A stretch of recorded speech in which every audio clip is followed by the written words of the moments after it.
বহুতে এইটো ভাবে যে আমাক ফেচবুকে টকা দিয়ে, ফেচবুকৰ পৰা টকা দিয়ে, আমি যদি কণ্টেণ্ট বনাওঁ আমাক ফেচবুকে টকা দিব। কিন্তু আমি যদি চাব যাওঁ ফেচবুকে কোনো ধৰণৰ টকা নিদিয়ে।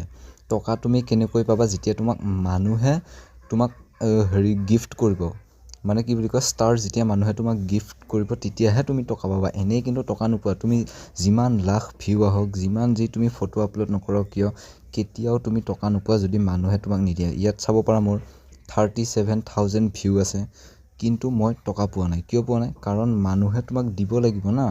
তুমি টকা আৰ্নিং কৰিবলৈ তোমাৰ তাত ষ্টাৰ হ'ব লাগিব। ইয়াতে ষ্টাৰ চাওক, মোৰ তাত মাত্ৰ 28টা ষ্টাৰ আছে, কিন্তু ইয়াত ষ্টাৰ কিমান হ'ব লাগিব? এৰাউণ্ড 2500 মান হ'ব লাগিব। 2500 মান ষ্টাৰ হ'লেহে মই ইয়াতে কিমান টকা পাম?